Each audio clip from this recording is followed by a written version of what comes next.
दो जुड़वा बहनों की पहली रसोई। माँ, मुझसे नहीं बनता ये हलवा। कब से कोशिश कर रही हूँ। 2 बार तो हलवा जल गया और इस बार एकदम पतला पानी बन गया। मैं इस रसोई के काम के लिए नहीं बनी और ना ही हलवा मुझसे बनेगा। अपनी बेटी जिया की इस बात से मालती चिंता में आ जाती है। हे भगवान, क्या करूँ मैं इस लड़की का। हलवा भी नहीं बनाया जा रहा इससे। ससुराल जाएगी तो रसोई कैसे संभालेगी।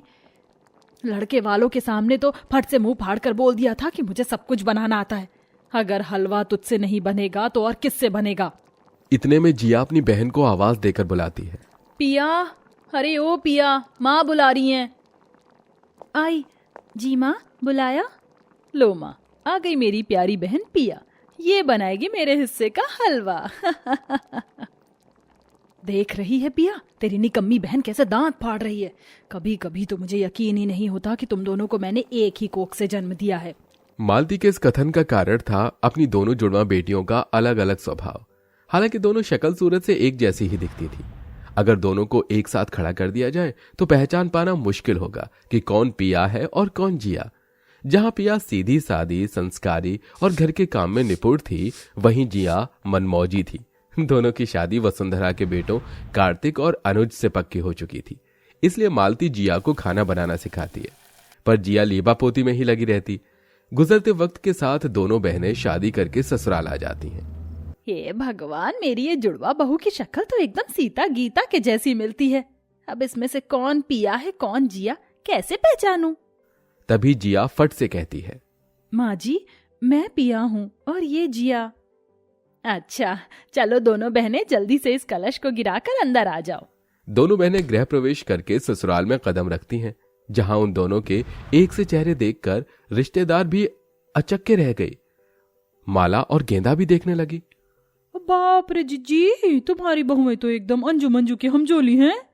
हाँ, माला दोनों जुड़वा बहनें हैं ना, इसीलिए। अच्छा चलो, अब तुम दोनों बहनें जाकर आराम कर लो और कल वक्त से उठना, क्योंकि तुम दोनों की पहली रसोई है। जी माँ जी। दोनों बहनें अपने अपने पतियों के साथ कमरे में आ जाती हैं, जहां जिया मन ही मन बड़बड़ा उठी। मैं तो नहीं उठने वाली। पहली रसोई के लिए 5 बजे। इतनी बड़ी बारात के लिए खाना बनाना मेरे बस की तो नहीं है। वहीं दूसरी तरफ पिया अपनी सास के कहे को मन में बिठाई थी। पिया, तुम इस दुल्हन के जोड़े में बहुत ही सुंदर लग रही हो। आज की रात हमारी है। पिया ने बड़े बोझ भरे मन के साथ कार्तिक की ओर देखकर कहा। कार्तिक जी, कल ससुराल में मेरा पहला दिन है। पहली रसोई के लिए जल्दी उठना है। मैं सो जाऊं प्लीज? कार्तिक ने नीरस भाव से पिया को देखकर कहा, ठीक है पिया, तुम सो जाओ। अगले दिन पिया सुबह के 5 बजे उठकर ससुराल की साफ सफाई में लग गई, जबकि कामचोर जिया बिस्तर पर पैर पसारे मजे की नींद सोई रही। देखते ही देखते सूरज निकल आया। शुक्र है समय से सारी साफ सफाई खत्म हो गई। अब जाकर जल्दी से नहा धोकर आ जाती हूँ। बेचारी पिया सारा काम निपटा कर थक कर चूर हो गई। फिर वो नहाकर तैयार हो रही थी कि उसको कमरे में देखकर उसकी जुड़वा आलसी बहन जिया फट से पिया की जैसी साड़ी पहनकर रसोई में आ गई और अपनी सास को आता देखकर गहरी सांस भरते हुए थके होने का एहसास जताया। उफ, हुई माँ, मेरी कमर। अरे पिया बहू, तू अकेले काम कर रही है। जिया बहू कहाँ है? जी वो माँ जी, जिया को जरा देर से उठने की आदत है, मैं उठा देती हूँ जाकर। जिया ने चालाकी दिखाकर अपनी सास की नजर में खुद को कामकाजी साबित किया। इधर सास गुस्से में पिया के कमरे में आ धमकी, जहां पिया को सजता धजता देखकर वो पिनकते हुए बोली, तू यहाँ लीपा पोती में लगी हुई और वहाँ बेचारी पिया बहू रसोई में अपनी कमर तोड़कर काम कर रही है। अरे ये सजना सवरना भागा थोड़ी जा रहा है। थोड़ी साफ सफाई करवा देती अपनी बहन के साथ तो तेरे के हाथ घिस जाते। इतना भला बुरा सुनकर बेचारी पिया की आंखें भर आईं। जिया की बच्ची, मुझे लगा नहीं था कि तू ऐसा करेगी। ऐसी बहन होने से भला तो दुश्मन होता है। कमर तोड़कर काम मैंने किया और क्रेडिट ये ले गई। फिर थोड़ी ही देर में दोनों बहनों की पहली रसोई की रस्म शुरू हो गई, जहां वसुंधरा एक बार फिर पिया को जिया समझकर धमकाते हुए बोली, देख जिया बहू, तेरी एक भूल मैंने नजरअंदाज कर दी, मगर इस बार कोई काम चोरी नहीं चलेगी।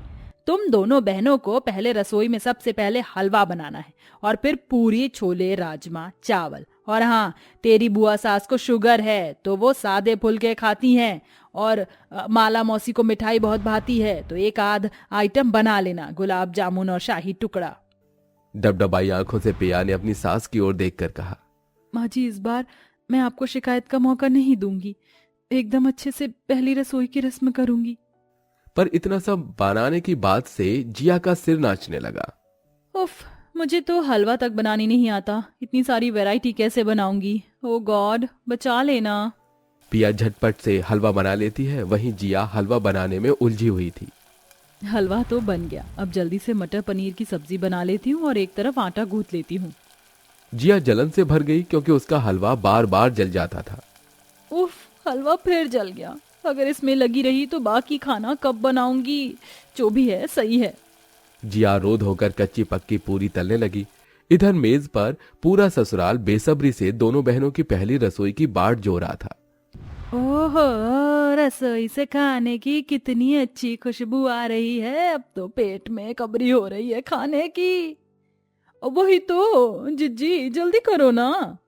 बहू रानियों, जल्दी से खाना ले आओ भाई। ये सुनते ही डर के मारे जिया दांतों तले उंगली दबा लेती है। अब क्या करूं, मैंने तो इतनी देर में बस ये जला हलवा और ये 4 पूरी ही तली हैं।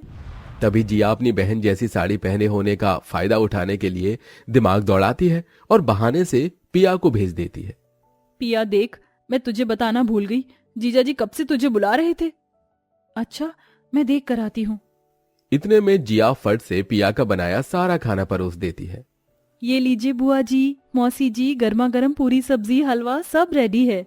सब हबड़ हबड़ खाने लगे। ओए होए होए, क्या बढ़िया स्वाद है, खाने में एकदम नरम नरम पूरी और हलवा तो अमृत से भी मीठा। हाँ, मगर इसकी दूजी बहन कहाँ है? आती होगी माला, ठहर मैं बुलाती हूँ। जिया बहू, जल्दी खाना लेके आ। इतने में जला हुआ खाना लिए पिया आ गई। तभी सबने जला खाना देखकर उस पर खूब गुस्सा किया। ये कैसी भट्टी में से पूरी पका कर लाई है, एकदम जली हुई है, और सीख अपनी बहन से कुछ, बेलूड़ी कहीं की। इतने ताने बाने सुनकर भी पिया ने पलटकर कोई जवाब नहीं दिया, मगर उसका मन चीख चीख कर रो पड़ा। जिया ने मेरे साथ छल कपट किया है, सिर्फ सासू माँ से बड़ाई सुनने के लिए। सभी ने जिया को पहली रसोई में रुपए पैसे गहने बहुत कुछ दिया। ये लो पिया बहू, तुम में हर गुण भरा है, तुम ही इस 9 लखा हार के काबिल हो। धन्यवाद माँ जी। बेचारी मेरी बहन, मैंने उसको बुद्धू बना दिया, इसलिए तो मैंने डिट्टो इसके जैसी साड़ी खरीदी है। इसी तरह दिन गुजरते गए, सब रिश्तेदार भी लौट गए, पर दोनों जुड़वा बहनों के कामों की गलतफहमी वसुंधरा के आगे बनी रही।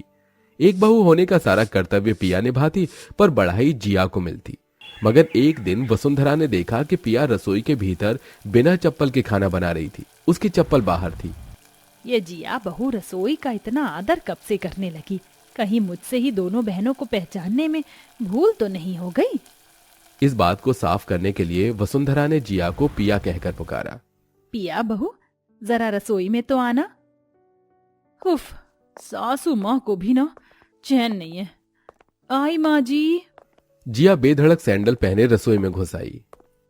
जी माँ जी, बुलाया? हाँ, वो मुझे ना तेरे हाथों की गर्मा गर्म पूरी खाने का बड़ा मन है, वो जो तूने पहली रसोई में बनाई थी।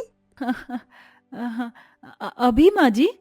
हाँ बहू, 4 पूरी तलना तेरे बाएं हाथ का खेल है। क्यों नहीं माँ जी, वैसे भी मेरा हाथ एकदम नपा तुला हाथ है। जिया बहू, तू जा बाजार से जरा सब्जी ले आ। वसुंधरा ने पिया को भेज दिया। जिया का चेहरा पीला पड़ गया। उफ, आज तो बुरी फंस गई जिया। जिया ने पिया की तरह नरम नरम पूरी तलने की कोशिश तो खूब की, मगर जली पूरी देखकर सास ने कहा, रहने दे जिया बहू, ये पूरी तुझसे नहीं बनेगी। तूने पिया के नाम का सहारा लिया और मैं हमेशा उस बेचारी को खरी खोटी सुनाती रही, जबकि सर्वगुण संपन्न है वो और कामचोर है तू। सासू माँ, मुझे माफ कर दीजिए, मैं बस खुद को अच्छा साबित करना चाहती थी, मुझे बस एक मौका दे दीजिए। इतने में पिया आ जाती है। माँ जी, जिया को माफ कर दीजिए, मैं इसे खाना बनाना सिखा दूंगी। इतने के बाद भी पिया के मन में प्यार देखकर जिया ने माफी मांगी और पूरी लगन से खाना बनाना सीख लिया और दोनों जुड़वा बहनें खुशी खुशी रहने लगी।